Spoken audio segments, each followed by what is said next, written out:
नमस्कार दोस्तों, जयपुर राजस्थान की उप मुख्यमंत्री और पर्यटन मंत्री दिया कुमारी ने हाल ही में राज्य के पर्यटन क्षेत्र के लिए कई महत्वाकांक्षी घोषणाएं की हैं। जयपुर में आउटलुक भारतीय जिम्मेदार पर्यटन राज्य पुरस्कार राजस्थान 2025 के तीसरे संस्करण में उन्होंने बताया कि राज्य पर्यटन पुरस्कार शुरू किए जाएंगे और जिम्मेदार पर्यटन नीति रिस्पॉन्सिबल टूरिज्म पॉलिसी पर काम किया जाएगा। ये कदम निश्चित रूप से सराहनीय है और राज्य के पर्यटन को नई दिशा देने की क्षमता रखते हैं। उप मुख्यमंत्री ने इस बात पर जोर दिया कि 2024 में 23 करोड़ से अधिक घरेलू और 21 लाख विदेशी पर्यटकों के आगमन के साथ राजस्थान देश में 5वां सबसे लोकप्रिय पर्यटन स्थल बन गया है। उन्होंने पर्यावरण संरक्षण और पर्यटन विकास को सरकार की प्राथमिकता बताया और इसके लिए 5000 करोड़ का पर्यटन अवसंरचना और क्षमता निर्माण कोष ATF के गठन की घोषणा की। महिलाओं के नेतृत्व वाले विकास पर जोर देते हुए उन्होंने पर्यटन में उनकी भूमिका बढ़ाने की बात कही, जिसमें होमस्टे का प्रबंधन भी शामिल है। तीज महोत्सव पर लहरिया पहनने के उनके संदेश को उन्होंने हमारी संस्कृति की पहचान बताया। राजस्थान में पहले से ही tourism policy, tourism unit policy और फिल्म पॉलिसी मौजूद है।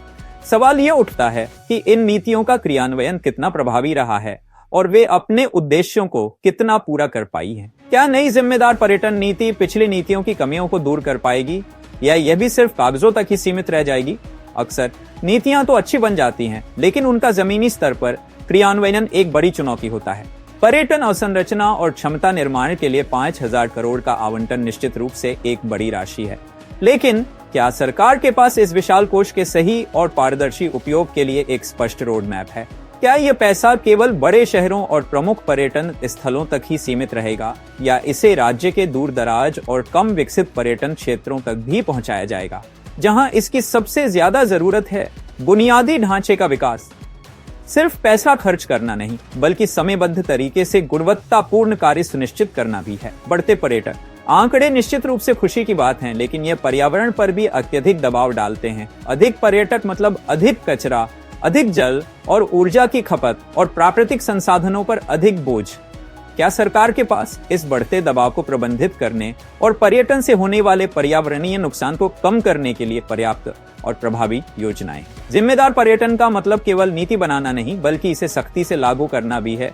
खासकर संवेदनशील पारिस्थितिक तंत्रों में पर्यटन में महिलाओं की भूमिका को बढ़ाना, विशेषकर होमस्टे प्रबंधन में, एक सराहनीय कदम है। लेकिन क्या सरकार महिलाओं को पर्यटन क्षेत्र में अन्य व्यावसायिक अवसरों जैसे गाइड, ट्रैवल एजेंट या पर्यटन से संबंधित अन्य व्यवसायों में भी आगे बढ़ाने के लिए ठोस कार्यक्रम चलाएगी?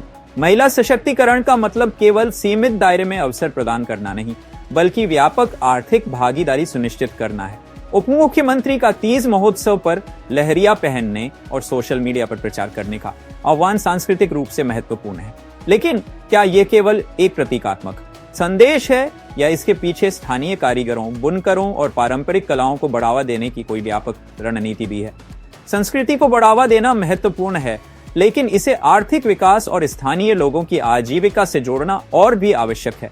दिया कुमारी की घोषणाएं राजस्थान के पर्यटन क्षेत्र के लिए एक नया अध्याय खोल सकती हैं, लेकिन इन वादों को हकीकत में बदलने के लिए सरकार को केवल घोषणाओं से आगे बढ़कर चुनौतियों का सामना करते हुए प्रभावी और पारदर्शी क्रियान्वयन सुनिश्चित करना होगा।